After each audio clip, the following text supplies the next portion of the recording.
Selamat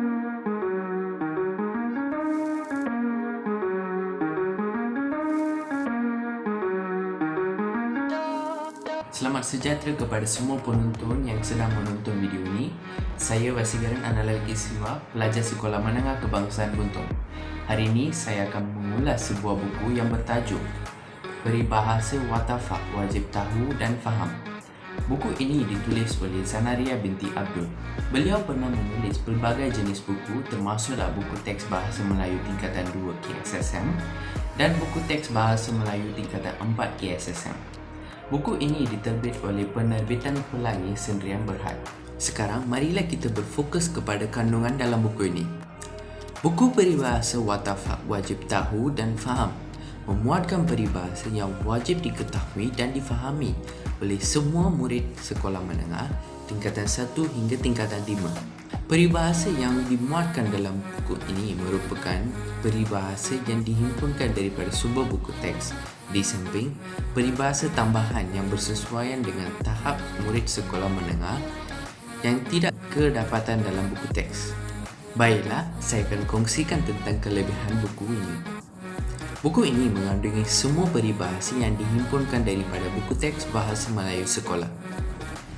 Dengan ini, ia memudahkan pelajar mencari makna peribahasa yang terdapat dalam buku teks. Selain itu, hampir kesemua makna peribahasa yang diberikan adalah rujukan Kamus Dewan edisi keempat. Setiap peribahasa diikuti dengan makna dan ayat contoh. Dengan ini, pelajar dapat mengukuhkan kefahamannya terhadap peribahasa yang dicari maknanya. Terdapat pelbagai alasan yang saya pilih untuk mengulas buku ini pada hari ini. Antaranya ialah, buku ini amat membantu saya dalam penulisan karangan. Sebagai pelajar tingkatan 4, guru-guru kerap memberikan tugasan seperti menulis karangan.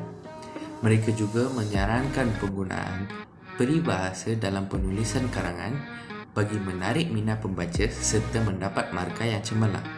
Oleh sebab itu, saya menggunakan buku ini setiap kali saya menulis karangan supaya karangan yang dihasilkan oleh saya cukup menarik serta mendapat markah yang tinggi. Saya akan kongsikan contoh isi karangan yang dihasilkan oleh saya dengan menggunakan peribahasa yang terkandung dalam buku ini, yang berbunyi seperti ini.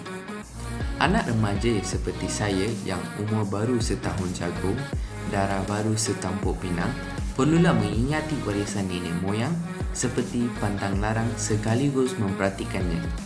Hal ini dikatakan demikian kerana kita dapat memperoleh banyak pengetahuan serta pengalaman daripada amalan tersebut. Selain itu, buku ini juga mengandungi beberapa latihan yang dapat menguatkan kefahaman pembaca terhadap peribahasa. Buku ini juga mengandungi beberapa ilustrasi yang menarik bagi menerangkan peribahasa dengan lebih jelas. Akhirnya, buku ini mengandungi ribuan peribahasa yang unik dan menarik. Sekian sahaja daripada saya. Saya berharap kongsian saya dapat bermanfaat kepada para pelajar di luar sana. Saya mengakhiri video ini dengan ucapan Selamat Hari Kemerdekaan.